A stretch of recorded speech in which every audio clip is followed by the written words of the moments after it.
പ്രിയപ്പെട്ട സഹോദരി സഹോദരന്മാരെ, സഖാക്കളെ,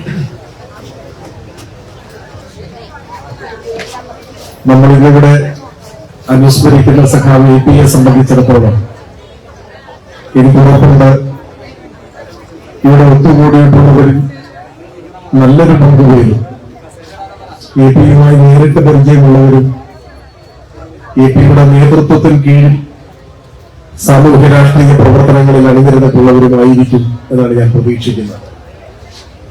ആ നിങ്ങളുടെ മുൻപാകെ എ.പി.യെ പരിചയപ്പെടുത്തുകയോ വിശദീകരിക്കുകയോ അദ്ദേഹത്തെ കുറിച്ച് സംസാരിക്കുകയോ ചെയ്യുന്നത് അനുചിതമാണ് എന്നെനിക്കറിയാം.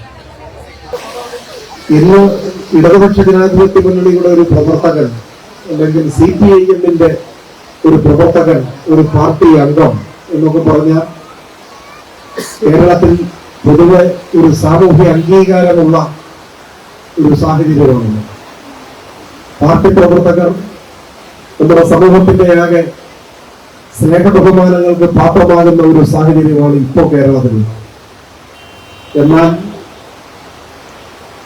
എ.പി. രാഷ്ട്രീയ പ്രവർത്തനം ആരംഭിച്ച കാലം അങ്ങനെയായിരുന്നു. വലതുപക്ഷ രാഷ്ട്രീയത്തിന് നിർണായകമായ സ്വാധീനം നമ്മുടെ നാട്ടിലെമ്പാടും ഉണ്ടായി. വലതുപക്ഷ രാഷ്ട്രീയത്തിന്റെ മേധാവിത്വത്തിന്റെ കീഴിലാണ് എല്ലാ മർദ്ദന സംവിധാനങ്ങളും അവരുടെ കയ്യിലുള്ള ഒരു ഘട്ടത്തിലാണ്. അത്തരം എല്ലാ ഘടകങ്ങളോടും ഏറ്റുമുട്ടി കമ്മ്യൂണിസ്റ്റ് പാർട്ടിയുടെ നേതാവായി സഖാവ് എ.പി. കടന്നു. കമ്മ്യൂണിസ്റ്റ് ആവുക എന്നാൽ എല്ലാ കോണിൽ നിന്നുമുള്ള നിരന്തരമായ ആക്രമണങ്ങൾക്ക് വിധേയനാകേണ്ടി വരുന്ന ഒരു ഘട്ടം ചരിത്രത്തിലുടനീളം അങ്ങനെയാണ്. സ്വാതന്ത്ര്യപൂർവ്വ ഇന്ത്യയിൽ ബ്രിട്ടീഷ് മേധാവിത്വമാണ് കമ്മ്യൂണിസ്റ്റുകാരെ ഏറ്റവും കൂടുതൽ വേട്ടയാണ്. സ്വാതന്ത്ര്യ സമര ചരിത്രം പലരും തങ്ങൾക്ക് അനുകൂലമായി വ്യാഖ്യാനിക്കാൻ ശ്രമിക്കാറുണ്ട്.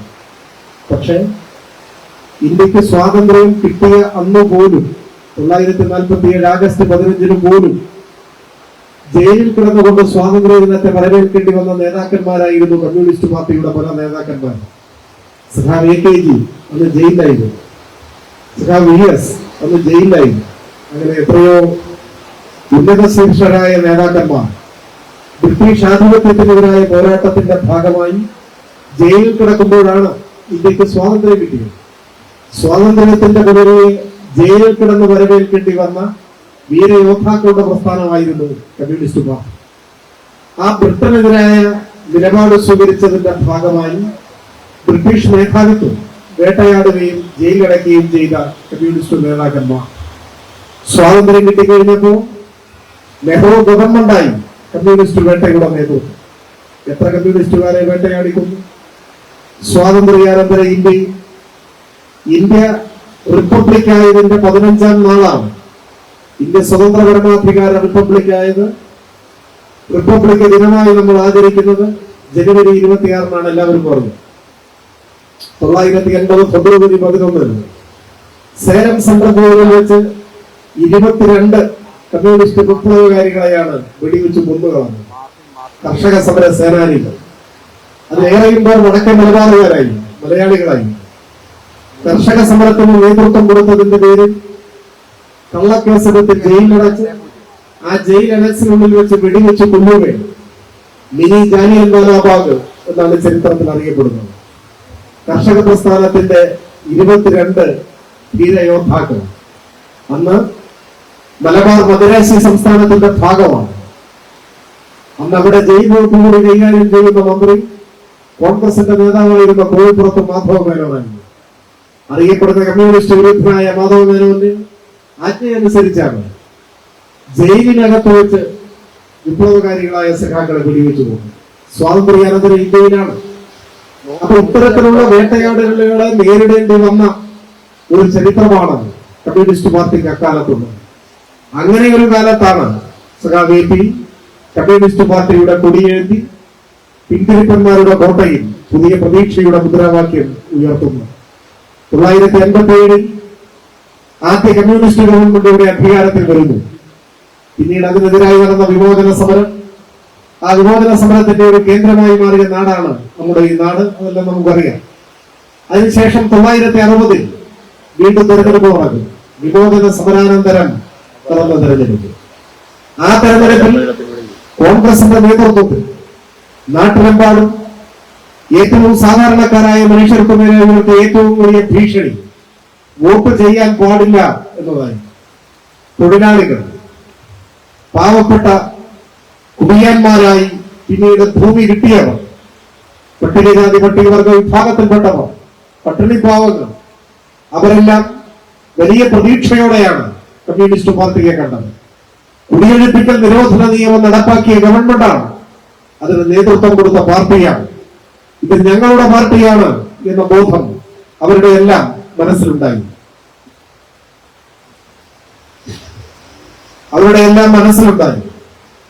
അതുകൊണ്ട് തന്നെ ഈ നാട്ടിലെ സാധാരണക്കാരായ മനുഷ്യർ, പാവപ്പെട്ടവർ വോട്ട് ചെയ്താൽ അത് കണിശമായും കമ്മ്യൂണിസ്റ്റ് പാർട്ടിക്കായിരിക്കും എന്ന തിരിച്ചറിവുള്ളതുകൊണ്ടാണ് അങ്ങനെയുള്ള ജനവിഭാഗങ്ങൾ വോട്ട് ചെയ്താൽ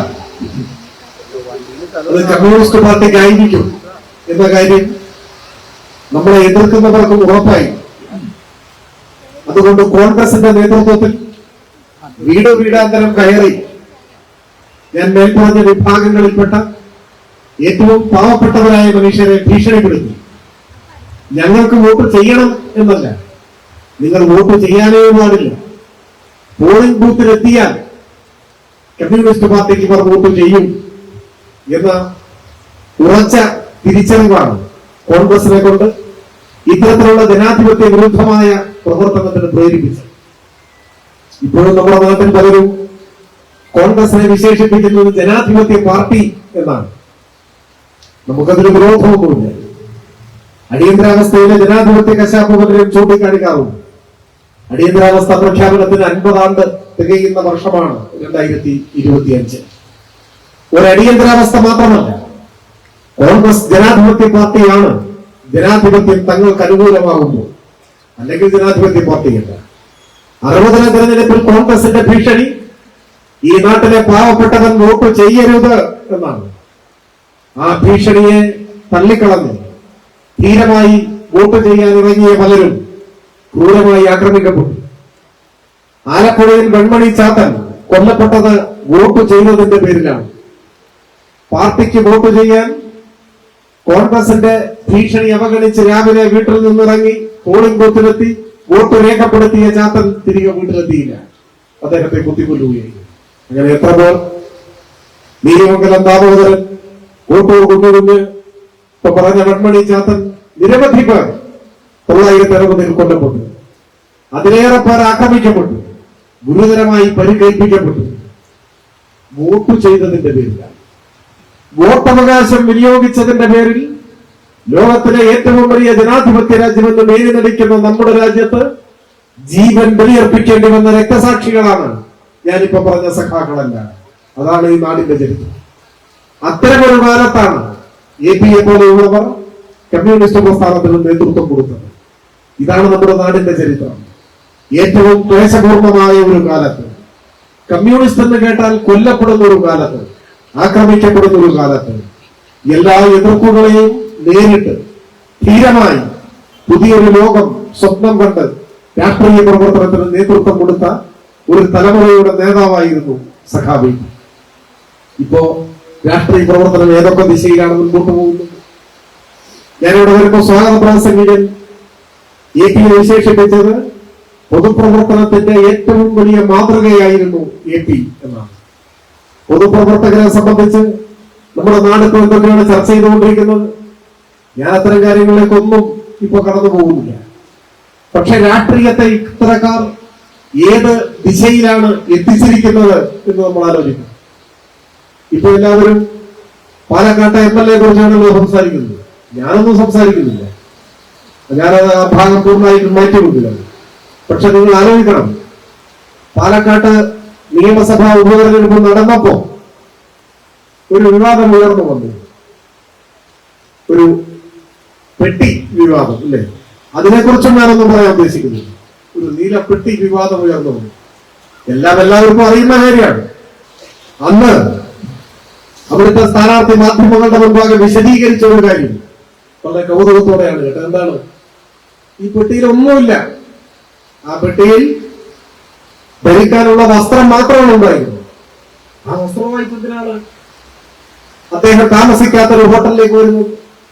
അദ്ദേഹം വിശദീകരിച്ചത് മറ്റ് നേതാക്കന്മാരുടെ മുൻപാകെ ഈ ഉടുപ്പ് കാണിച്ചിട്ട്, ഈ ഉടുപ്പ് തന്നെയാണോ നാളെ ഇടേണ്ട ഉടുപ്പ് എന്ന് ചോദിക്കാൻ വേണ്ടിയ നമുക്കത് പൂർണ്ണമായിട്ട് വിശ്വസിക്കാം. നമുക്ക് തർക്കിക്കണ്ട, തർക്കിച്ചാലേ പ്രശ്നമുള്ളൂ. പക്ഷെ രാഷ്ട്രീയത്തെ കുറിച്ച് എന്ത് ചിത്രമാണ് ഈ സത്യപ്രസ്താവനയിലൂടെ പുറത്തു കൊടുക്കുന്നത്? ഒരു രാഷ്ട്രീയ പ്രവർത്തകൻ എന്ന് പറഞ്ഞാൽ ഓരോ ദിവസവും ഇടേണ്ട ഉടുപ്പ് ഏത് ഡിസൈനിലുള്ളതായിരിക്കണം എന്ന് പോലും മറ്റു നേതാക്കന്മാരുമായി കൂടി ആലോചിച്ച് തീരുമാനിച്ച് ആ ഉടുപ്പ് ഇട്ട് നടത്തേണ്ട ഒരു പ്രവർത്തനം അല്ലേ? ഉടുപ്പും നടപ്പും ഹെയർ സ്റ്റൈലും മാനറിസങ്ങളും അത് റീലായി ചിത്രീകരിച്ച് പ്രചരിപ്പിച്ച് അങ്ങനെയൊക്കെയാണ് രാഷ്ട്രീയ പ്രവർത്തനം എന്നല്ലേ ഒരു തെറ്റുമില്ല എന്ന നിലയിൽ ഇവർ പ്രചരിപ്പിക്കാൻ ശ്രമിക്കുന്നു. ഞാൻ വിവാദങ്ങളിലേക്കല്ല, അന്ന് ഉയർന്നു വന്ന വസ്തുതകളിലേക്കല്ല പോകുന്നത്, മറിച്ച് അവരുടെ സത്യവാങ്മൂലത്തിലേക്കാണ്.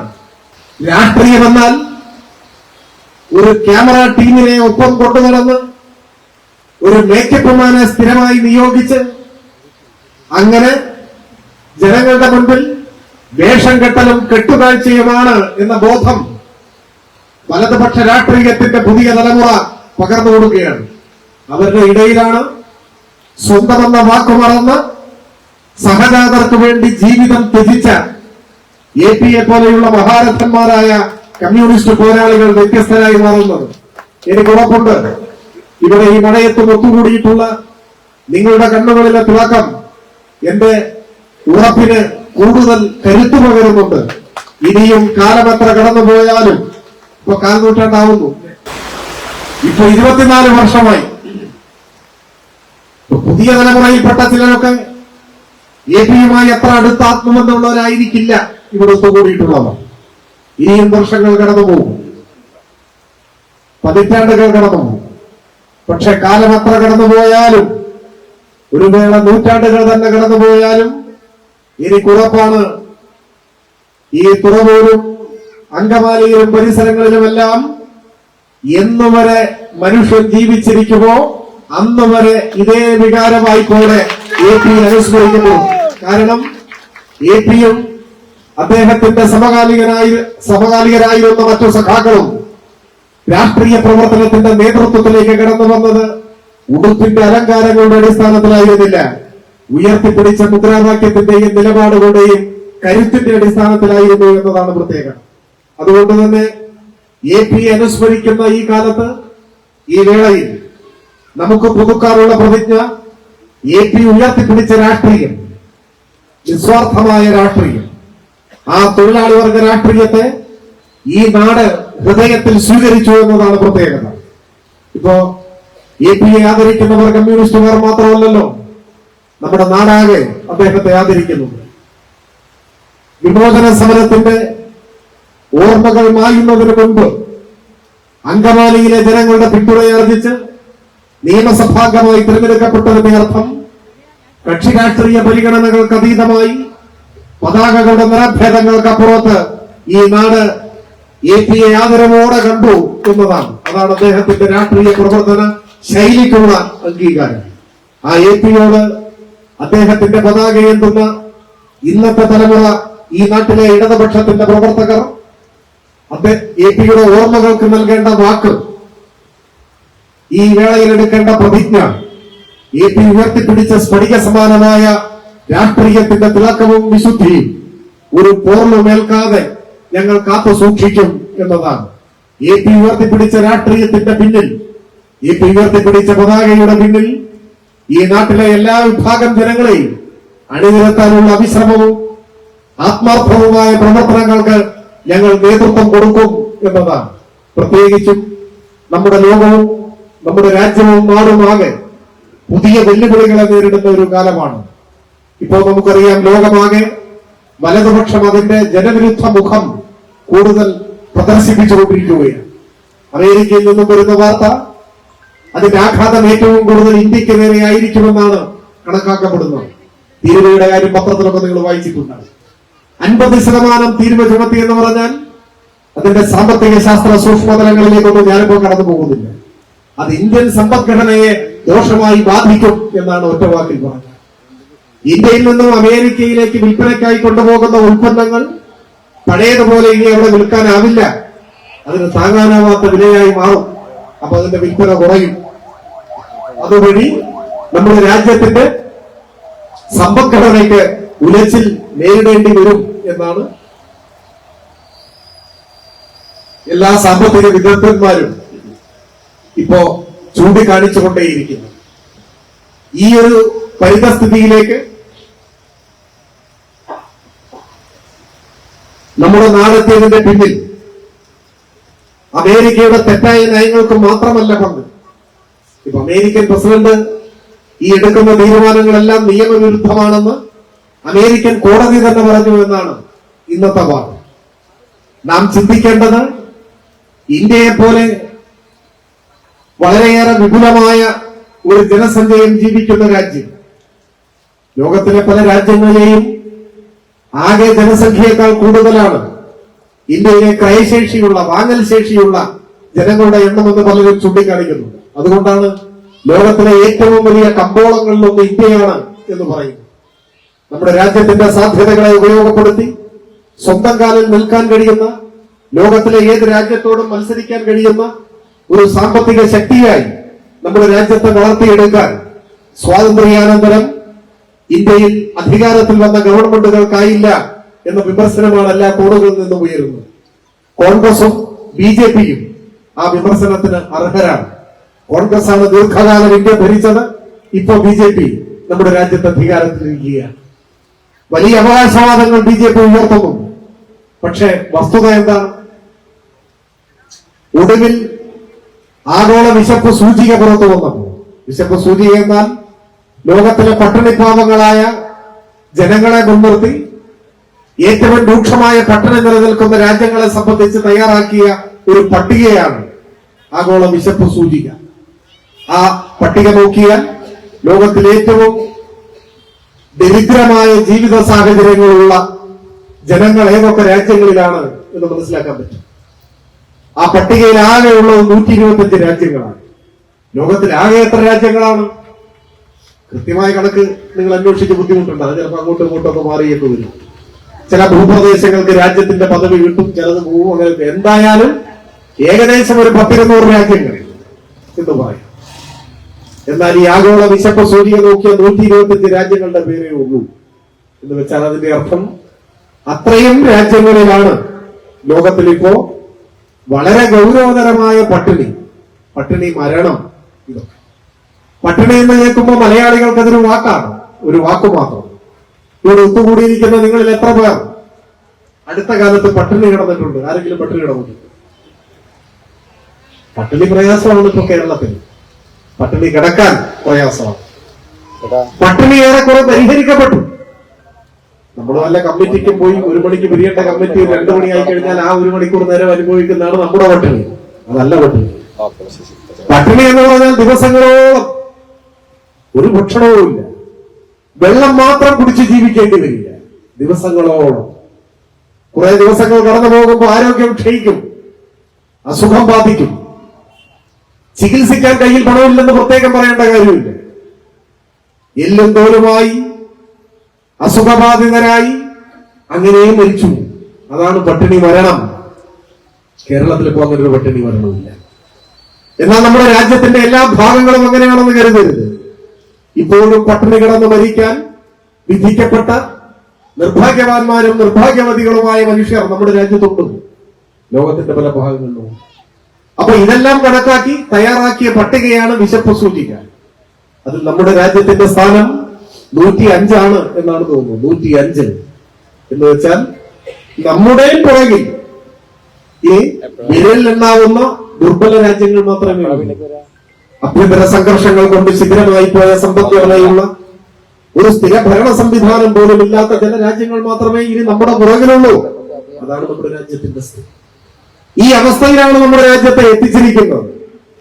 കൂടുതൽ അപകടകരമായ സാഹചര്യങ്ങളിലേക്ക് രാജ്യം പോകും എന്നാണ് കണക്കാക്കുന്നത്. രാജ്യം ഭരിക്കുന്നവരുടെ വർഗീയ നിലപാടുകളുടെ കാര്യത്തിലാണ് പലപ്പോഴും അവർ വിമർശിക്കപ്പെടുന്നത്. ഇന്ത്യയുടെ ബഹുസ്വരതയെ അംഗീകരിക്കാതെ വർഗീയ ധ്രുവീകരണത്തിന് വേണ്ടി വിദ്വേഷത്തിന്റെ രാഷ്ട്രീയം ഉയർത്തിപ്പിടിക്കുന്നവർ നമ്മുടെ രാജ്യത്തെ അങ്ങനെ സംഘർഷങ്ങളുടെ ഭൂമിയാക്കാൻ ശ്രമിക്കുന്നവർ. ആ നിലയിലാണ് സംഘപരിവാരവും BJPയും എല്ലായ്പ്പോഴും വിമർശിക്കപ്പെടുന്നത്. ആ വിമർശനം കൂടുതൽ ശക്തിയായി ഉയർത്തേണ്ടതാണ്. അത് നമ്മുടെ രാജ്യത്തിന്റെ നിലനിൽപ്പുമായി ബന്ധപ്പെട്ട വളരെ ഗുരുതരമായ കാര്യമാണ്. എന്നാൽ അതോടൊപ്പം ആ വിമർശനത്തോടൊപ്പം സാമ്പത്തിക നയങ്ങളുടെ കാര്യത്തിലും വിമർശിക്കപ്പെടേണ്ടവരാണ് ഇന്ത്യൻ ഭരണ നേതൃത്വം. ദരിദ്രനെ കൂടുതൽ ദരിദ്രനാക്കുന്നു. കുത്തക കോർപ്പറേറ്റുകൾക്ക് രാജ്യത്തെ വിൽക്കുന്ന, കോർപ്പറേറ്റുകളുടെ ഒരു ഏജന്റായി പ്രവർത്തിക്കുന്ന ഒരു ഗവൺമെന്റാണ് നമ്മുടെ രാജ്യത്തെ അധികാരത്തിൽ. അതുകൊണ്ടാണ് ആഗോള വിശപ്പ് സൂചികയിൽ ഏറ്റവും പിന്നിൽ നമ്മൾ എത്തി നിൽക്കുന്നത്. നമ്മുടെ സഹോദരങ്ങൾ വിശന്ന് മരിക്കുന്നു ഇന്ത്യയിലെ പല സംസ്ഥാനങ്ങളിലും. ഇതാണ് നമ്മുടെ രാജ്യത്തിന്റെ സ്ഥിതി. ഇത്തരമൊരു സാഹചര്യത്തിലാണ് വ്യത്യസ്തമായ ഒരു സാമൂഹ്യ അന്തരീക്ഷം ഉണ്ടാക്കാൻ കേരളത്തിൽ ഇടതുപക്ഷ ജനാധിപത്യ മുന്നണിയുടെ ഗവൺമെന്റ് പ്രവർത്തിച്ചുകൊണ്ടിരിക്കുന്നത്. ഇപ്പൊ നമ്മുടെ ഗവൺമെന്റിനെ സംബന്ധിച്ചിടത്തോളം നിങ്ങൾ നോക്കൂ, 10ാം വർഷത്തിലേക്ക് കടക്കുകയാണ്. അത് കേരളത്തിൽ അസാധാരണമായ ഒരു അനുഭവമാണ്. ഇടതുപക്ഷ ഗവൺമെന്റിന്റെ ഒരു തുടർച്ച, ഭരണ തുടർച്ച ഇതിന് മുൻപുണ്ടായിട്ടില്ല. പറയുമ്പോൾ സമൂഹത്തിൽ എന്തെല്ലാം വലിയ മാറ്റങ്ങൾക്ക് നമ്മൾ തുടക്കം കുറിച്ചു. കുടിയൊഴിപ്പിക്കൽ നിരോധന നിയമം കൊണ്ടുവന്നത് നമ്മളാണ്.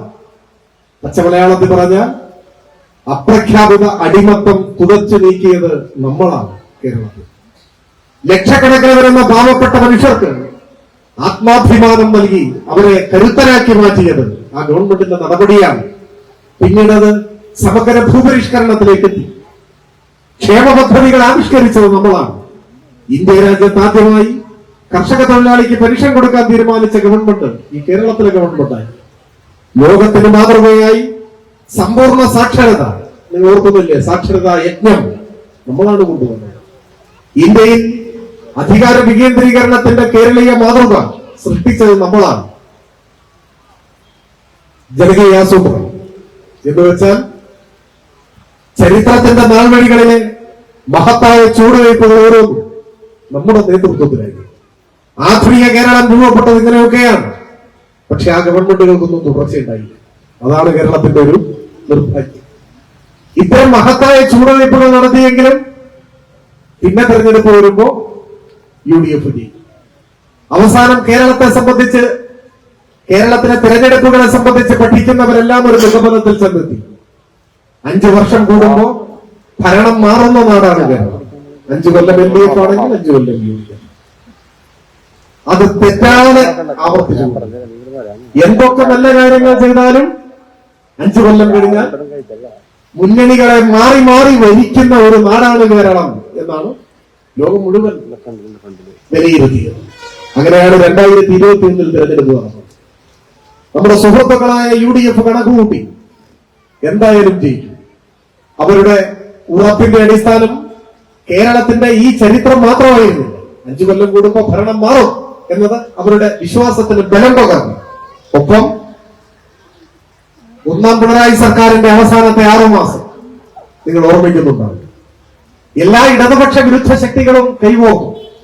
പ്രചണ്ഡമായ പ്രചരണ കോലാഹലങ്ങൾ അടിച്ചുകൊണ്ട് എന്തൊക്കെയാണെന്ന് പ്രചരിപ്പിച്ചത്. സ്വർണ്ണക്കള്ളക്കടത്തൊക്കെ നിങ്ങൾ ഓർക്കുന്നില്ലേ? എന്തൊക്കെ പറഞ്ഞു? ഈന്തപ്പഴത്തിന്റെ ഉള്ളിൽ സ്വർണം കടത്തി. സാമാന്യ ബോധമുള്ളവരാരും അങ്ങനെയുള്ള വാദം ഉയർത്തില്ലെങ്കിലും കേരളത്തിൽ ഉയർന്ന ഒരു വാദം അതായിരുന്നു. ബിരിയാണി ചെമ്പിൽ സ്വർണം കടത്തി, ഖുറാന്റെ ഉള്ളിൽ സ്വർണം കടത്തി, എന്തൊക്കെ പറഞ്ഞു? പ്രചണ്ഡമായ പ്രചരണം. എല്ലാ ടെലിവിഷൻ ചാനലുകളിലും അതാണ് ചർച്ചാ വിഷയം. അപ്പൊ കോൺഗ്രസ് കണക്കാക്കി ഇതിങ്ങനെ ആവർത്തിച്ച് പറയുമ്പോ കുറെ വിവരദോഷികളെങ്കിലും അത് വിശ്വസിക്കും. അത് മതി. വോട്ടിന് വിവരദോഷിയുടെ വോട്ട് ബുദ്ധിജീവിയുടെ വോട്ടും ഒന്നുമില്ല. വോട്ടൊക്കെ വോട്ടാണ്. അതെ. അപ്പൊ അങ്ങനെ കുറച്ചുപേര് വിശ്വസിച്ച് കിട്ടിയാലും രക്ഷപ്പെട്ടു. ഇതാണ് കണക്കാക്കി. അപ്പൊ ഉറപ്പായും ജയിക്കും എന്നതായിരുന്നു വിശ്വാസം. 2021 വോട്ടെണ്ണിയതെന്നാണെന്ന് ഓർമ്മയുണ്ടോ? 2021 മെയ് മാസം 2-ാം തീയതി. മെയ് മാസം 1-ാം തീയതി കേരളത്തിലെ ഒരു പ്രധാനപ്പെട്ട ടെലിവിഷൻ ചാനലിന്റെ ഓൺലൈൻ ഒരു വാർത്ത ബ്രേക്ക് ചെയ്തു. ആ വാർത്തയുടെ തലക്കെട്ട് ഇങ്ങനെയായിരുന്നു: മുഖ്യമന്ത്രി സ്ഥാനത്തെ കുറിച്ച് UDF-ൽ സമവായം. ഇതാണ് തലക്കെട്ട്. അപ്പൊ അത്ഭുതപ്പെട്ടു. അങ്ങനെ ഒരു തലക്കെട്ട് ആ ദിവസം വാർത്തയിലേക്ക് വന്നപ്പോൾ വിശദമായി എഴുതിയിരിക്കുന്നു: മുഖ്യമന്ത്രി പദം സംബന്ധിച്ച തർക്കം കോൺഗ്രസിൽ പരിഹരിച്ചു. ആദ്യത്തെ 2.5 വർഷം ഉമ്മൻചാണ്ടിയും തുടർന്നുള്ള 2.5 വർഷം രമേശ് ചെന്നിത്തലയും മുഖ്യമന്ത്രിമാരാവാൻ കോൺഗ്രസിൽ ധാരണയായി. ഇതാണ് വാർത്ത. ഏത് തെരഞ്ഞെടുപ്പിൽ വോട്ടെണ്ണാൻ പോകുന്നേ ഉള്ളൂ അടുത്ത ദിവസം. പക്ഷെ മുഖ്യമന്ത്രി പദത്തെ സംബന്ധിച്ച തർക്കം പരിഹരിച്ചു എന്നതാണ് വാർത്ത. എന്താ കാരണം? അത്ര ഉറച്ചു വിശ്വസിച്ചിരുന്നു ജയിക്കും. അവർ ജയിച്ചു കഴിഞ്ഞാൽ മുഖ്യമന്ത്രി, അതിനെക്കുറിച്ച് വലിയ കലഹം. അത് പരിഹരിച്ചു എന്ന വാർത്തയാണ് ചാനൽ പുറത്തുവിട്ടത്. വോട്ടെണ്ണിയപ്പോഴോ പുതിയൊരു ചരിത്രം തുറന്നു. കേരളത്തിന്റെ ചരിത്രത്തിൽ ഇന്നോളം ഉണ്ടായിട്ടില്ലാത്ത ഇടതുപക്ഷ ഭരണ തുടർച്ച.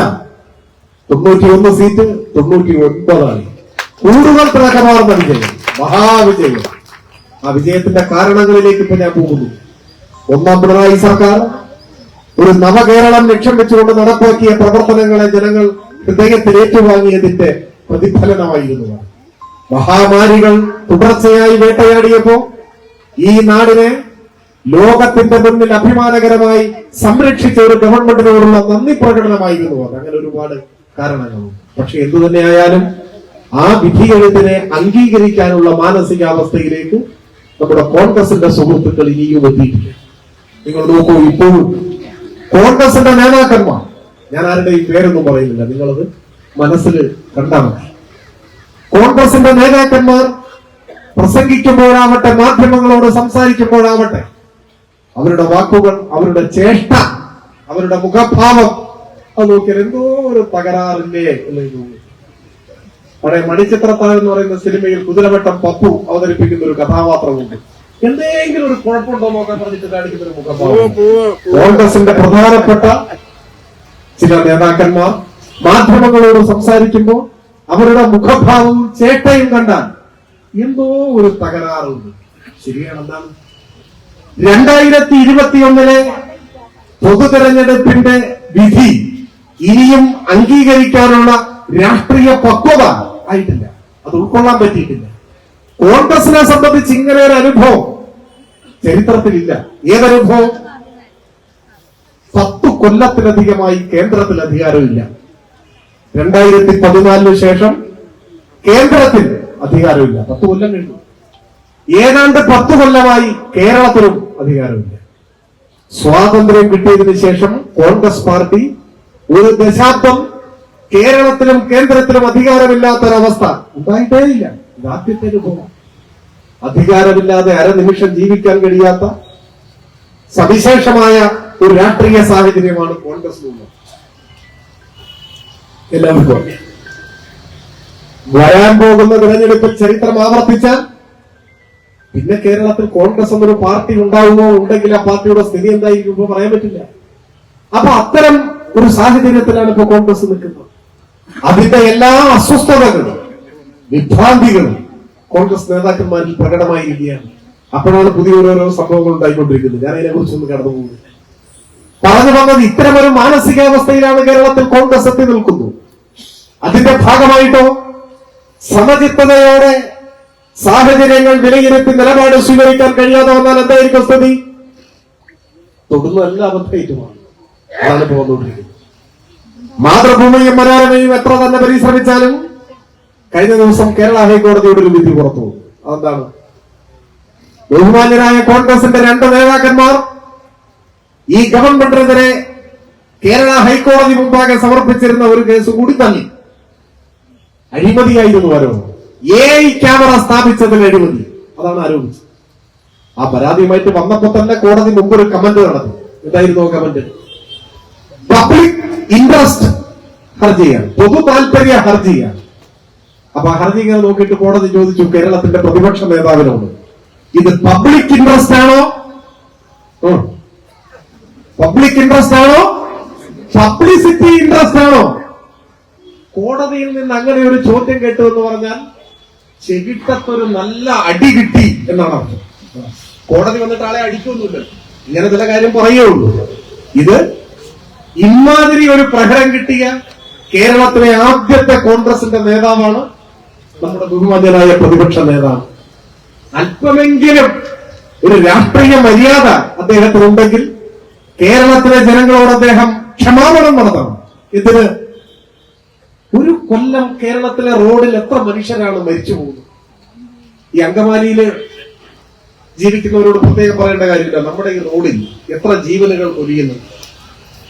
വാഹനാപകടങ്ങളുടെ കാര്യത്തിൽ കേരളം വളരെ മുന്നിലാണ്. അതിന്റെ കാരണം എന്താണ്? കേരളത്തിൽ നല്ല റോഡുകളുണ്ട്. നല്ല റോഡുകളിലാണ് കൂടുതൽ അപകടം, മോശം റോഡിലല്ല. എന്തുകൊണ്ട്? നല്ല റോഡാകുമ്പോൾ വാഹനങ്ങൾ സ്വാഭാവികമായും വേഗത കൂടും. ചിലപ്പോൾ അത് അമിത വേഗതയിലെത്തും. അമിത വേഗത അപകടത്തിന് കാരണമായിട്ട് മാറും.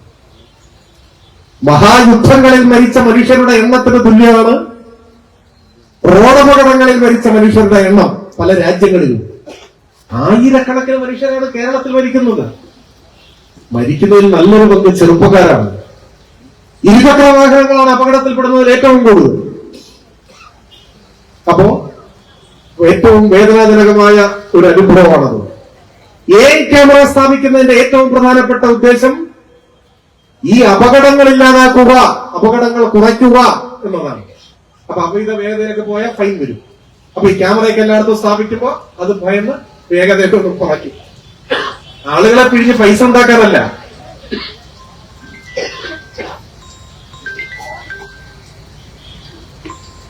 ഫൈൻ അടയ്ക്കേണ്ടി വരും എന്ന് മനസ്സിലാക്കി വേഗത കുറച്ച് ആരും ഫൈൻ അടയ്ക്കരുത് എന്ന് വെച്ചാൽ ആരും അമിത വേഗതയിൽ പോകരുത്. എല്ലാവരും ഹെൽമെറ്റ് ധരിക്കണം. ആരും അപകടത്തിൽ പെടരുത്. ആരും മരിക്കരുത്. ആരും മരിക്കരുത് എന്നാഗ്രഹിക്കുന്നതിനേക്കാൾ മഹത്തരമായ ഒരു മനുഷ്യത്വ സമീപനം പറയാൻ. അപ്പോഴാണ് അതിൽ അഴിമതി ആരോപിച്ച് കള്ളക്കേസ് കൊടുക്കാൻ പോവുക. എന്തൊരു ക്രൂരതയാണ് ഇത്! LDF-നെതിരായിട്ടുള്ളത് മാത്രമല്ല, കേരളത്തിലെ ജനങ്ങൾക്കെതിരായ ഒരു നീക്കമാണ്, ഒരു നടപടി. അതിനെയാണ് കോടതി പ്രഹരിച്ചത്. ഇത് പബ്ലിസിറ്റി ഇൻട്രസ്റ്റ് ആണോ എന്നാണ്. ഒരു പൊതുപ്രവർത്തകൻ ഇതിനേക്കാൾ വലിയൊരു അപമാനം നേരിടാനില്ല. ആ കേസാണ് കഴിഞ്ഞ ദിവസം ഹൈക്കോടതി എടുത്ത് ഭരിച്ചത്. അപ്പോ ഒരു പരാജയം, തുടർ പരാജയം ഏറ്റുവാങ്ങേണ്ടി വന്നിരിക്കുന്നു കേരളത്തിലെ ജനവിരുദ്ധ പ്രതിപക്ഷത്തിന്.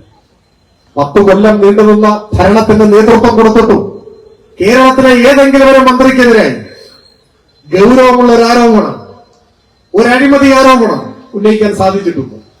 എന്തുകൊണ്ടാണ് സാധിക്കാത്തത്? സൂക്ഷ്മദർശിനി വെച്ച് നോക്കിയാലും തെറ്റായതൊന്നും കേരളത്തിലെ LDF ഗവൺമെന്റിൽ നിന്ന് ലഭിക്കുന്നില്ല എന്നതാണ് നാം കാണേണ്ടത്. എന്തെങ്കിലും ഒരു ചെറിയ പൊട്ടോ പൊടിയോ ഉണ്ടെങ്കിൽ വെറുതെ വിടും. കേരളത്തിലെ മാധ്യമങ്ങൾ വെറുതെ വിടും. അക്കാര്യത്തിൽ മാധ്യമങ്ങളോട് നമുക്ക് പരിഭവമില്ല. നിങ്ങൾ നിതാന്ത ജാഗ്രതയോടെ ഞങ്ങളെ വിമർശിച്ചുകൊണ്ടേയിരിക്കണം. കാരണം നിങ്ങളുടെ വിമർശനങ്ങൾ ഞങ്ങൾക്ക് കൂടുതൽ കരുത്ത് പകരുകയേ ഉള്ളൂ. അപ്പൊ ഞങ്ങൾ കൂടുതൽ ജാഗ്രതയോടുകൂടി പ്രവർത്തിച്ചുകൊണ്ടിരിക്കും. പറഞ്ഞു വരുന്നത്, ജനങ്ങളെ അണിനിരത്തിക്കൊണ്ട് ഏതെങ്കിലും ഒരു വിഷയം ഉന്നയിക്കാനോ പ്രതിഷേധം സംഘടിപ്പിക്കാനോ കേരളത്തിലെ ഗവൺമെന്റിന്റെ മുൻപാകെ ജനങ്ങളെ ബാധിക്കുന്ന ഏതെങ്കിലും ഒരു പ്രശ്നത്തിൽ പുതിയ ഒരു നിർദ്ദേശം വെക്കാനോ ഒന്നും കേരളത്തിലെ പ്രതിപക്ഷത്തിന് സാധിക്കുന്നേയില്ല.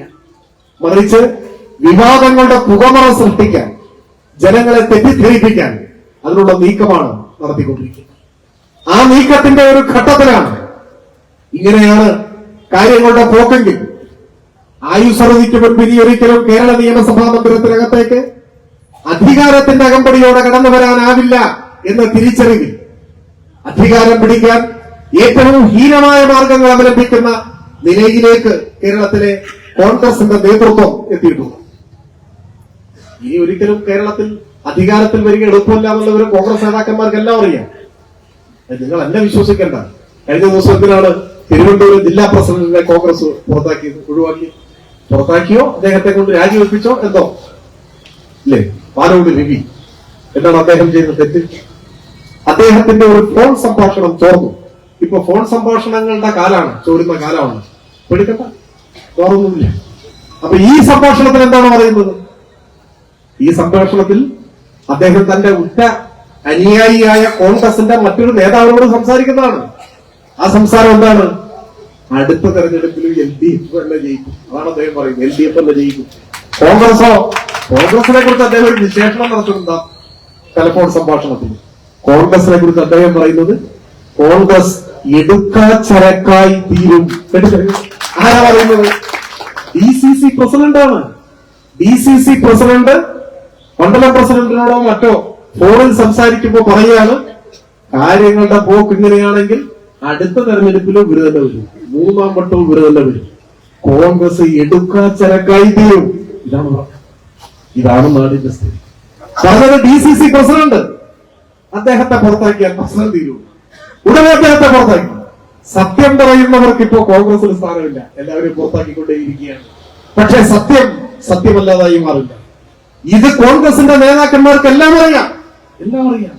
അതുകൊണ്ട് കോൺഗ്രസിലെ മാന്യന്മാരായ ചിലർക്ക് സംശയം തോന്നുന്നു, മാന്യന്മാരോ കോൺഗ്രസിലോ? അങ്ങനെ വേണ്ട. കോൺഗ്രസിലും മാന്യന്മാരായിട്ടുള്ള ആളുകളുണ്ടാവും. നമ്മുടെ എത്ര സ്ത്രീകന്മാർ കോൺഗ്രസ്, ഇപ്പൊ കോൺഗ്രസുകാരെല്ലാം മാന്യന്മാരല്ല നമുക്ക് പറയാൻ പറ്റില്ല.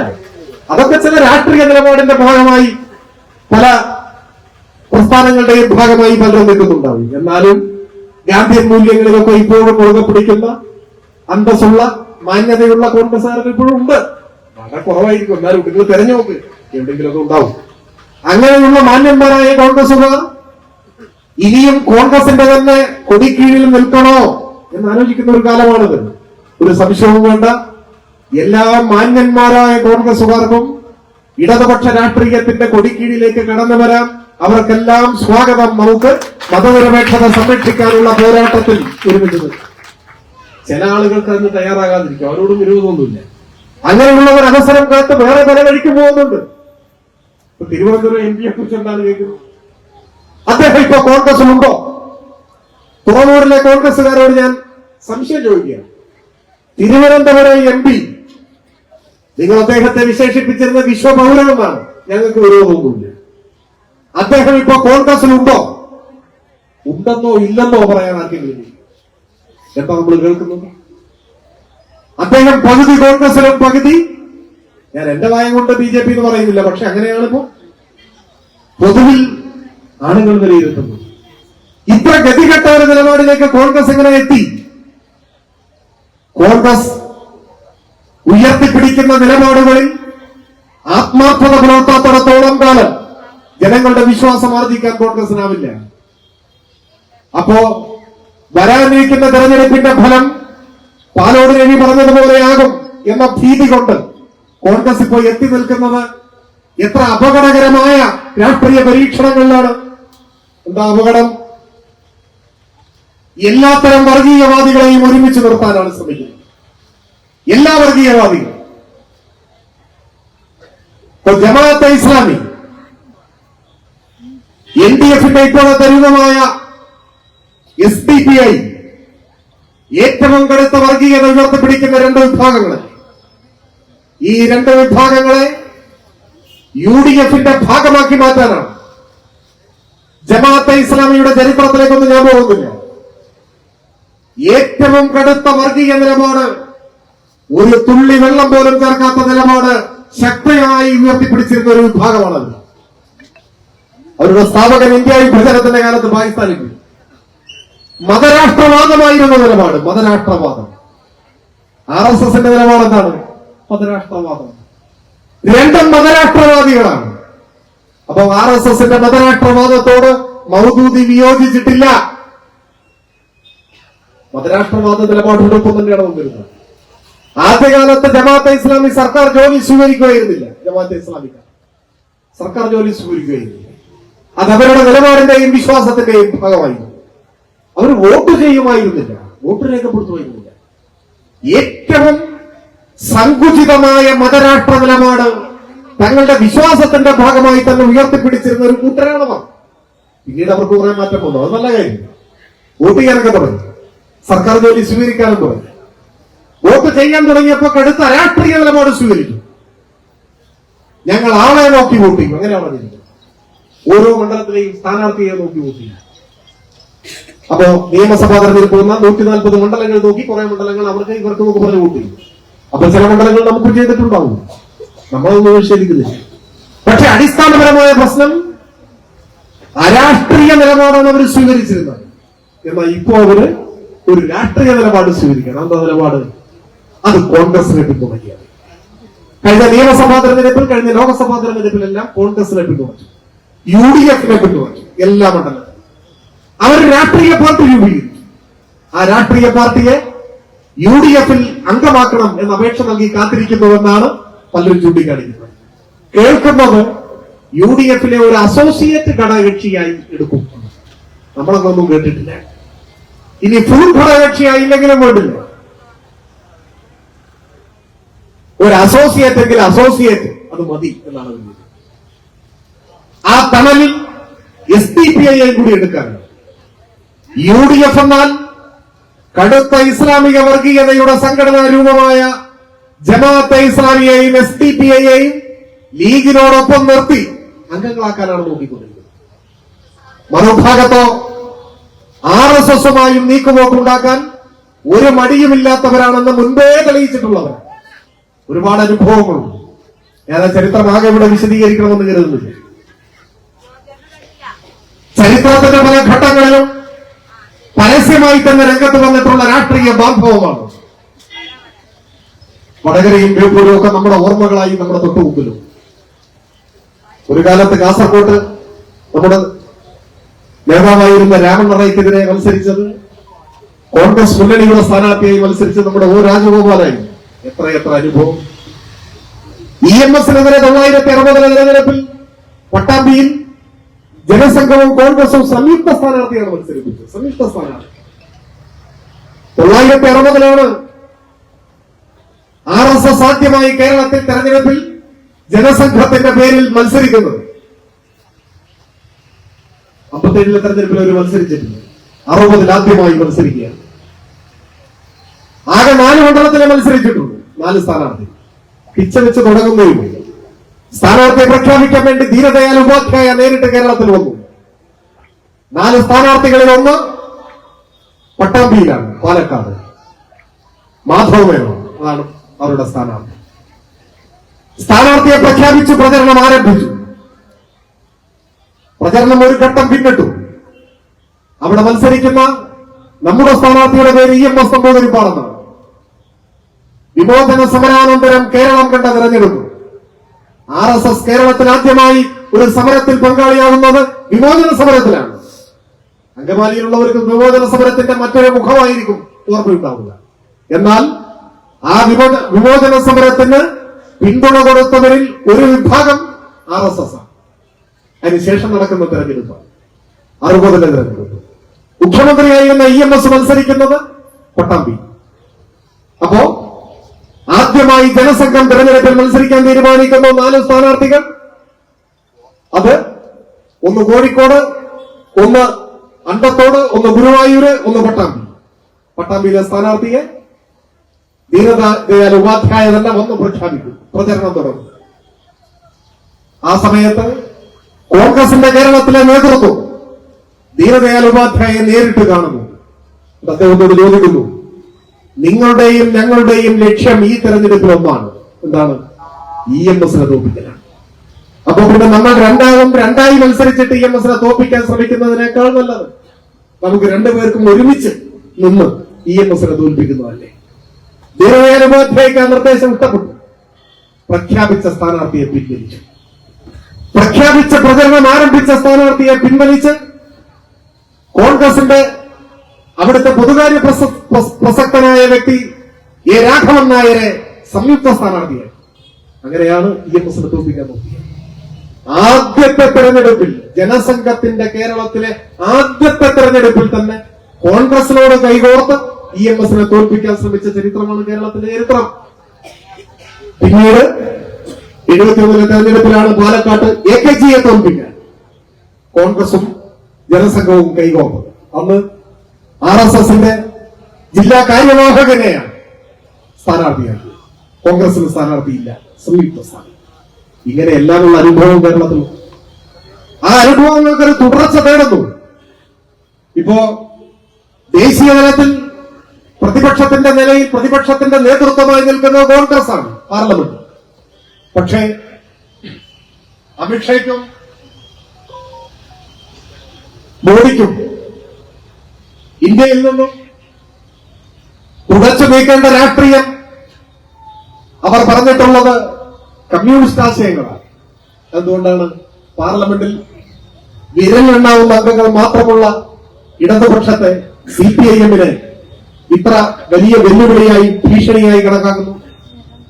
അതാണ് ആശയപരമായ ശത്രു. അവർക്കറിയാം പാർലമെന്റിലെ അംഗബലത്തിന്റെ അടിസ്ഥാനത്തിൽ മാത്രമല്ല രാഷ്ട്രീയമായ വെല്ലുവിളി ഉയർന്നു വരിക.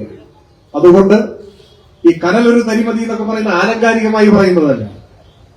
ഒരൊറ്റ MP ആണ് പാർലമെന്റിലുള്ളതെങ്കിലും ആ ഒരാൾ രാജ്യത്തെ കോടിക്കണക്കിന് വരുന്ന ജനങ്ങൾക്ക് വേണ്ടിയാണ് സംസാരിക്കുന്നതെന്നും ആ ഒരാൾക്ക് പ്രതിരോധത്തിന്റെ അഗ്നി പടർത്താനാവുമെന്നും നന്നായി ഇന്ത്യയിലെ ഭരണകർത്താക്കൾക്ക് തിരിച്ചറിയാം.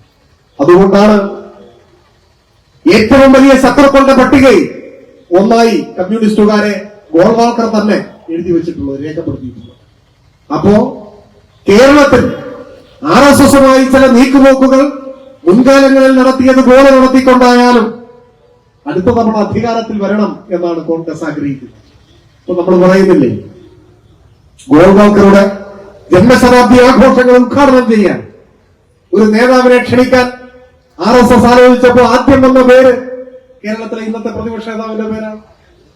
ഒരു മടിയുണ്ടായില്ലല്ലോ അദ്ദേഹത്തിന് ആ ക്ഷണം സ്വീകരിക്കാൻ. ഗോൾവാൾക്കറുടെ ചില്ലിട്ട ചിത്രത്തിന്റെ താഴെ നമ്രശിരസ്കരായി നിന്ന് നിലവിളക്ക് കൊളുത്താൻ അദ്ദേഹത്തിന് ഒരു മടിയും ഉണ്ടായില്ല. RSSന്റെ വേദിയിൽ കടന്നില്ല. അതേസമയം പാർട്ടി കോൺഗ്രസിന്റെ സെമിനാർ എന്ന് പറഞ്ഞാൽ വിവിധ ആശയഗതികളുള്ളവരല്ലേ സെമിനാറിൽ പ്രസംഗിക്കുക. ആ സെമിനാറിൽ ക്ഷണിച്ചവരാണ് പലതവണ കോൺഗ്രസിന്റെ പാർലമെന്റ് അംഗവും മന്ത്രിയും ഒക്കെ ആയിട്ടുള്ള KV തോമസ് മാഷ് കോൺഗ്രസിന് അനഭിമതനായി മാറി. CPIM നേതൃത്വം കൊടുക്കുന്നതാണെങ്കിൽ സെമിനാറിൽ പോലും ഒരു കോൺഗ്രസ് നേതാവ് പ്രസംഗിക്കാൻ പാടില്ല എന്ന നിലപാടാണ് പ്രതിപക്ഷ നേതാവും സംഘവും എടുത്തത്.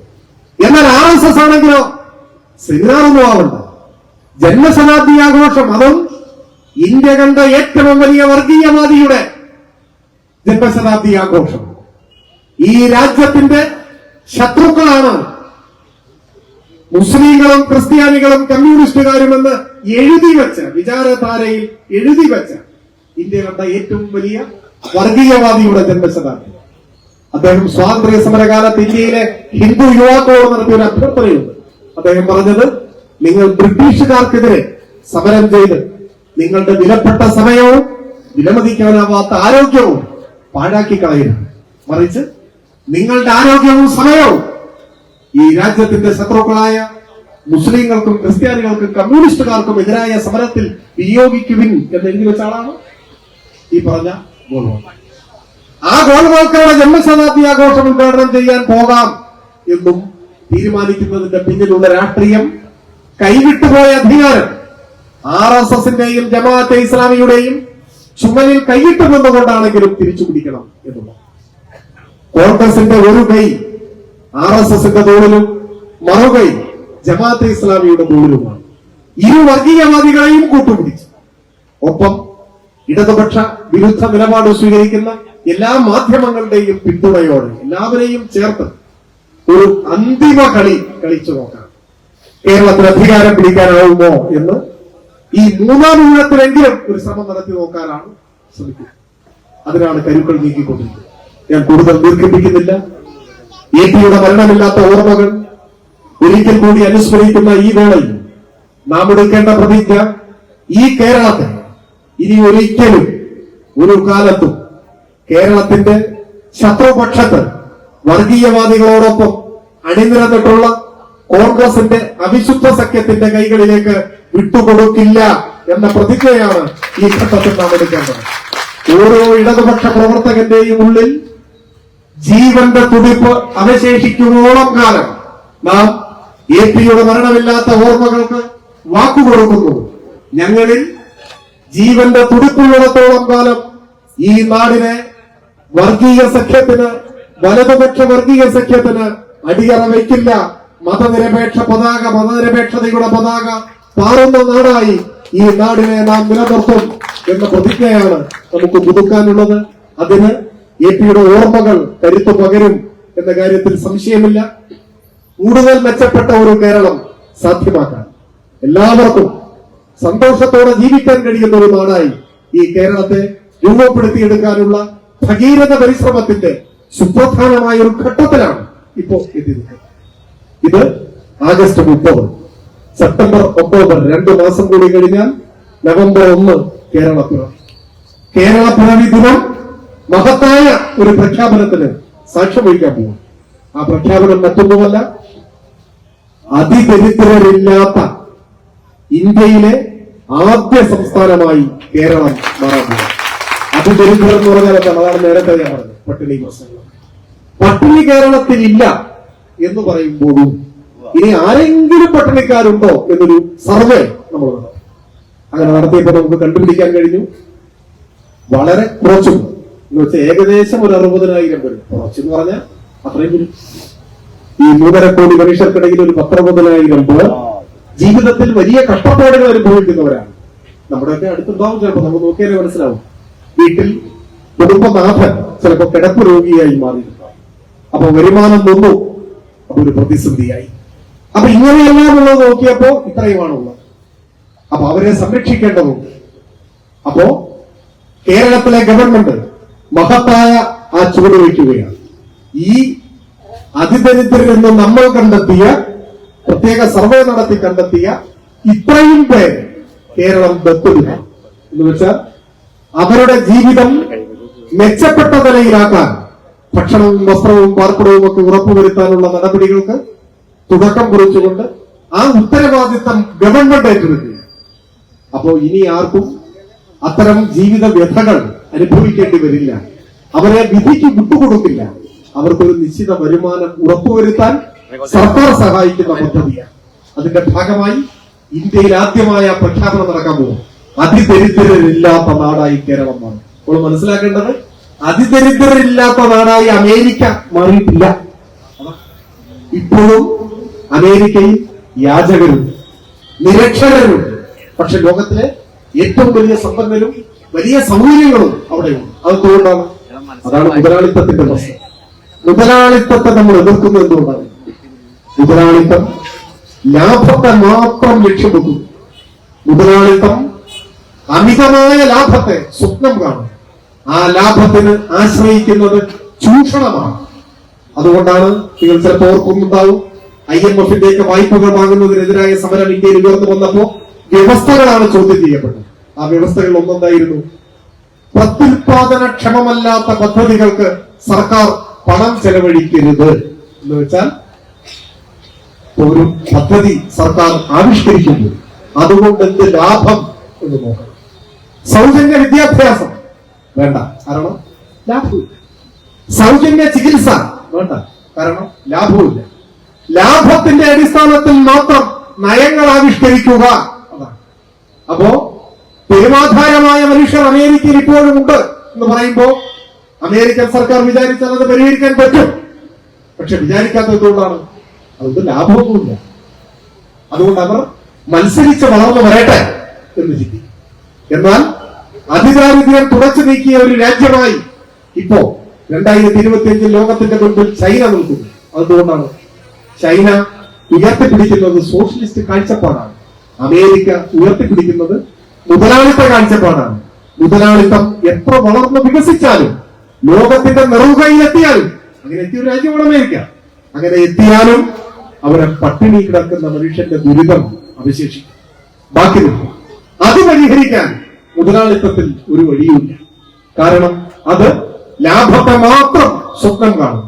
എന്നാൽ സോഷ്യലിസം എല്ലാവരോടും നീതി ചെയ്യുന്നത് പട്ടിണി കിടക്കുന്ന മനുഷ്യരുടെ പ്രയാസങ്ങൾ പരിഹരിക്കലാണ് ഞങ്ങളുടെ ലക്ഷ്യം എന്ന് സോഷ്യലിസ്റ്റുകൾ കണക്കാക്കുന്നതുകൊണ്ടാണ്. ഞാൻ സാന്ദർഭികമായി അമേരിക്കയുടെ ചൈനയുടെ ഉദാഹരണം എടുത്തു വന്നേ ഉള്ളൂ. പക്ഷെ ആ ചരിത്രത്തിലെ മഹാപ്രഖ്യാപനത്തിന് ഈ നവംബർ 1 കേരളം സാക്ഷ്യം വഹിക്കാൻ. മലയാളിയായ ഒരു മനുഷ്യരും വിശന്നിരിക്കേണ്ടി വരാത്ത ഒരു നാടായി നമ്മുടെ നാട് മാറണം. ഇന്ത്യയിൽ ഇങ്ങനത്തെ കേരളമേ ഉള്ളൂ. ഇന്ത്യയിലെ മറ്റു സംസ്ഥാനങ്ങളുടെ സ്ഥിതി വളരെ മോശമാണ്. അത് മനസ്സിലാക്കാൻ ഒരു ചെറിയ കഥ കൂടി പറഞ്ഞ അവസരം. കഥയുടെ ഒരു കാര്യം, ഇപ്പൊ നമ്മുടെ രാജ്യത്തിന്റെ പ്രസിഡന്റിന്റെ പേരെന്താ?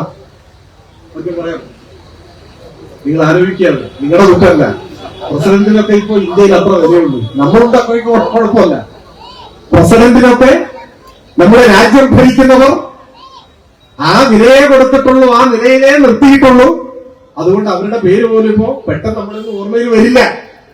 മഹാരഥന്മാരിന്ന് ഡോക്ടർ സർവേപ്പള്ളി രാധാകൃഷ്ണനെ പോലെ അങ്ങനെ എത്ര വലിയ മനുഷ്യരിരുന്ന ഒരു കസേരയാണ്. പക്ഷെ ഇവിടെ ഇപ്പോ പ്രധാനമന്ത്രിയെ കണ്ട പ്രസിഡന്റ് ഞെട്ടി എഴുന്നേറ്റിരിക്കുകയാണ്. അങ്ങനെയല്ല വേണ്ടത്. അതാണ് നമ്മുടെ ഭരണഘടന പറയുന്നത്. അങ്ങനെയൊക്കെ ആയിപ്പോയി. പോട്ടെ, പറഞ്ഞു വന്നത് ദ്രൗപദി മുർമുവാണ് നമ്മുടെ പ്രസിഡന്റ്. നമുക്ക് ആദരകയുണ്ട്. ദ്രൗപദി മുർമു പ്രസിഡന്റ് ആകാൻ പോകുന്നു. ആ ഒരു ഘട്ടം വന്നപ്പോൾ മാതൃഭൂമി പത്രത്തിന്റെ 1-ാം പേജിൽ ഒരു വാർത്ത വന്നു. ഞാൻ ഇപ്പോഴും ഓർക്കുന്നു ആ വാർത്ത. വാർത്തയുടെ തലക്കെട്ടിങ്ങനെ: നാടിന്റെ വെളിച്ചമായി ദ്രൗപദി മുർമു. അപ്പൊ ഞാൻ ആദ്യം കരുതി ഇപ്പൊ ഈ പത്രങ്ങളുടെ ഒക്കെ തലക്കെട്ടുകൾ തയ്യാറാക്കുക കുറച്ച് ആലങ്കാരികമായിട്ടൊക്കെയാണ്, തിരി മസാലയൊക്കെ തേച്ചിട്ടാണ്. അപ്പൊ ഞാൻ കരുതി ആലങ്കാരികമായ ഒരു പ്രയോഗമായിരുന്നു. കാരണം ഒരു പിന്നാക്ക വിഭാഗത്തിൽ നിന്നും ഒരാൾ പ്രസിഡന്റായി വരുന്നു. മുമ്പ് നല്ലതുണ്ട്, പുതിയ കാര്യമാണ്. പ്രസിഡന്റായി വരുന്നു. അപ്പൊ ആലങ്കാരികമായി ലേഖകളൊന്ന് പൊലിപ്പിച്ചെഴുതിയായിരിക്കും നാടിന്റെ വെളിച്ചം എന്നൊക്കെ പറഞ്ഞു. നല്ല പ്രയോഗമാണ്. വാർത്ത വായിച്ചപ്പോൾ നല്ല കാര്യം. പിന്നെന്താണ് കാര്യം? ദ്രൗപദി മുർമുവിന്റെ ഗ്രാമത്തിൽ കറണ്ടില്ല, ഇലക്ട്രിസിറ്റി ഇല്ല. അപ്പൊ അവിടെ വരെ പ്രസിഡന്റായി വന്നു. അപ്പൊ ഈ പ്രസിഡന്റൊക്കെ ആയി വരുമ്പോ പ്രത്യേക പരിഗണന കൊടുക്കും അവരുടെ ജന്മനാടിനോട്. ഇപ്പൊ തുറവൂര് നാളെ പ്രസിഡന്റ് വന്നാൽ ഇവിടെ വല്ല റോഡൊക്കെ മോശമായി കിടന്നാൽ പെട്ടെന്ന് അതിന്റെ എമർജൻസി ഫണ്ടൊക്കെ പെട്ടെന്ന് അതൊക്കെ ഒന്ന് ശരിയാക്കിയിടും. അപ്പൊ ഇവര് പ്രസിഡന്റായി വന്നപ്പോ അവിടുത്തെ ഗവൺമെന്റ് തീരുമാനിച്ചു എന്തായാലും പ്രസിഡന്റൊക്കെ വന്നാലേ അവിടേക്ക് വൈദ്യുതി കൊടുക്കാം എന്നതിന്. അപ്പൊ ആ ഗ്രാമത്തിലൂടെ ആദ്യമായിട്ട് വൈദ്യുതി ലൈൻ വലിച്ചു. അപ്പൊ അതുവരെ ആ നാട്ടിലെ ജനങ്ങൾക്ക് ഇലക്ട്രിക് ബൾബ് കണ്ടിട്ടില്ല. ഈ കരണ്ട് എന്ന് പറയുന്ന സാധനം കമ്പിയിലൂടെ സഞ്ചരിക്കുന്നതാണെന്നൊന്നും അവർ മനസ്സിലാക്കിയിട്ടില്ല. അപ്പൊ നാട്ടിലാകെ ഇതൊരു വലിയ ഉത്സവമായി. അപ്പൊ ആളുകൾക്ക് വലിയ അനുഭവമായി. അങ്ങനെ ആദ്യമായി ആ ഗ്രാമത്തിൽ വൈദ്യുതി എത്തി. അതാണ് മാതൃഭൂമി എഴുതിയത് നാടിന്റെ വെളിച്ചമായി മുർമു എന്ന് പറഞ്ഞാൽ മുർമു കാരണമാണല്ലോ ഈ വെളിച്ചം ഉണ്ടായത്. എന്ന് വെച്ചാൽ എന്താണ്? നമ്മുടെ രാജ്യത്തെ പല പ്രദേശങ്ങളുടെയും സ്ഥിതി ഇങ്ങനെയാണ്. കേരളം പോലെയല്ല. കേരളം ഇന്ത്യയിൽ സമ്പൂർണ്ണ വൈദ്യുതീകരണം യാഥാർത്ഥ്യമായ ആദ്യത്തെ സംസ്ഥാനമാണ്. അപ്പൊ രണ്ടാമത്തെ സംസ്ഥാനം ഏതാണ്? അതൊരു സംസ്ഥാനം ഇല്ല, ആദ്യത്തെ പോലെയാണ്. സമ്പൂർണ്ണ വെളിയുടെ വിസർജന വിമുക്ത സംസ്ഥാനം. പച്ചമലയാളം എല്ലാ വീട്ടിലും കക്കൂസുള്ള സംസ്ഥാനം ഏതാണ്? ഇന്ത്യ അല്ല, കേരളം. ഇന്ത്യയിലെ ആദ്യ സംസ്ഥാനം കേരളം, രണ്ടാം സംസ്ഥാനം. അതാണ് രാഹുൽ ഗാന്ധി ഒരു ജാഥ നടത്തിയില്ലേ, കാൽനടയായി ഒരു ജാഥ നടത്തി. ആ സമയത്ത് കേരള കൗമുദി പത്രത്തിൽ ഒരു വാർത്ത വന്നു. ജാഥ ഇങ്ങനെ നടന്നു വരുമ്പോ അദ്ദേഹത്തിന് ടോയ്ലറ്റിൽ പോകണം എന്ന് തോന്നി, സ്വാഭാവികം. അപ്പോ അദ്ദേഹത്തിന്റെ കൂടെ ഈ കരിമ്പൂച്ചകളിൽ അംഗരക്ഷകരും അവരോട് പറഞ്ഞു. അപ്പൊ അംഗരക്ഷകർ ഇങ്ങനെ റോഡിന്റെ സൈഡിലുള്ള ഒരു വീട്ടിലേക്ക് ചെന്നിട്ട് ആ വീട്ടിൽ കയറി. അപ്പൊ മുറ്റത്ത് ജാഥ കാണാൻ വേണ്ടി ഇറങ്ങിയിരിക്കുകയാണ്. ആ വീട്ടുകാരോട് ചോദിച്ചു, കക്കൂസ് ഉണ്ടോ എന്ന് ചോദിച്ചു. കൗമുദിയിൽ വന്ന വാർത്തയാണ്. അപ്പൊ ഞാൻ ഉണ്ടാക്കി പറഞ്ഞ കഥയൊന്നുമല്ല. കൗമുദിയിലെ വാർത്തയുടെ തലക്കെട്ട് ഇങ്ങനെയായിരുന്നു. ഓൺലൈനിൽ പത്രത്തിൽ കരിമ്പൂച്ച് ചോദിച്ചു, കക്കൂസ് ഉണ്ടോ? ഈ വീട്ടമ്മ പറഞ്ഞു ഉണ്ട്. അപ്പൊ ഒരു നേരെ പോയി അദ്ദേഹത്തെ വിളിച്ചുകൊണ്ടുപോയി അവിടെ വീട്ടിൽ പോയി. അപ്പൊ പത്രം വരെ എഴുതി കുളിപ്പിച്ചിരിക്കുകയാണ്. ഓടി ഒന്ന് കക്കൂസ് ഉണ്ടോ ചോദിച്ചു. അപ്പൊ നിങ്ങൾക്ക് അത്ഭുതം തോന്നുന്നു, എന്തിനാണ് അങ്ങനെ ചോദിക്കുന്നത്? ചോദിക്കും. കാരണം എന്താണ്? കരിമ്പൂച്ച വരുന്നത് അംഗരക്ഷകൻ വരുന്നത് ഡൽഹിയിലാണ്. അവിടെ 100 വീട്ടിൽ കയറി ചോദിക്കുമ്പോഴാണ് ഒരു വീട്ടിലെ കക്കൂസ് ഉണ്ടാവുക. മനസ്സിലായോ? അപ്പോ രാഹുൽ ഗാന്ധിക്ക് ഇങ്ങനെ ഒന്ന് ടോയ്ലറ്റിൽ പോകണമെന്ന് പറഞ്ഞപ്പോ ഇദ്ദേഹം കരുതി വഴി നിങ്ങളെ ചോദിക്കാം. ആദ്യത്തെ വീട്ടിൽ കയറി ചോദിച്ചു, അപ്പൊ കക്കൂസ് ഉണ്ട്. അപ്പൊ ഇയാൾ വളരെ എക്സൈറ്റഡ് ആയി തിരിച്ചോടി ചെന്ന് രാഹുൽ ഗാന്ധിയോട് പറഞ്ഞു, Rahul ji you are a lucky man. ഈ പകയന്റെ വിചാരം ഈ ഒരു കേരളത്തിലെല്ലാ വീട്ടിലുമുള്ള ഡൽഹിയിലൊന്നും അറിയില്ല. ആദ്യത്തെ വെളിയുടെ വിസർജന വിമുക്ത സംസ്ഥാനമായി കേരളം മാറി എന്ന് പറഞ്ഞാൽ ഇന്ത്യൻ പ്രധാനമന്ത്രിയുടെ നാട്ടിൽ ഇപ്പോഴും പല പ്രദേശങ്ങളിലും കക്കൂസ് എന്ന് പറഞ്ഞാൽ റെയിൽവേ ലൈനാണ്, ട്രാക്കാണ്. കക്കൂസിൽ പോകാൻ സമയം നോക്കിയിട്ടാണ്. ട്രെയിനിന്റെ സമയം രാവിലെ 5 മണിക്കൂർ ട്രെയിൻ പോകും, തിരിച്ചൊരു ട്രെയിൻ 5:30 പോകും. അരമണിക്കൂർ നേരം ടോയ്ലറ്റിൽ പോകാൻ. ഇതാണ് ഇന്ത്യ, ഡിജിറ്റൽ ഇന്ത്യ. ഇവിടെ എല്ലാം നമ്മൾ വേറൊരു നാടാണ്. വേറൊരു നാടായി കേരളം മാറിയത് സ്വാഭാവികമായി വന്ന മാറ്റമല്ല, നമ്മൾ മാറ്റിയതാണ്, നമ്മൾ മാറ്റിയെടുത്തതാണ്. ആ മാറ്റം പാതി വഴിയിൽ നിന്നു പോകരുത് എന്നാണ് എനിക്ക് ഓർമ്മിപ്പിക്കാനുള്ളത്. ആ മാറ്റം ഇനിയും തുടരണം. ലോകത്തിന് അഭിമാനമായി, ഇന്ത്യക്കും അഭിമാനമായി. ഇന്ത്യയിലെ എല്ലാ സംസ്ഥാനത്തുള്ളവർ കേരളത്തെ ചൊല്ലി അഭിമാനിക്കട്ടെ, നല്ല കാര്യമാണ്. അതിന് ഇനിയും ഈ നാട് ഇപ്പോൾ പോകുന്ന ദിശയിൽ മുൻപോട്ട് പോകാൻ നല്ല രാഷ്ട്രീയ ജാഗ്രതയുള്ളവരായി എ പിയുടെ ഓർമ്മകളെ, ഈ കാലത്തെ എല്ലാ തെറ്റായ പ്രചരണങ്ങളെയും നേരിടാനുള്ള ഇന്ധനമായി നമുക്കുള്ളിൽ സ്വീകരിക്കാം എന്ന് ആശിച്ചുകൊണ്ട് ഞാൻ എന്റെ വാക്കുകൾ അവസാനിപ്പിക്കുന്നു.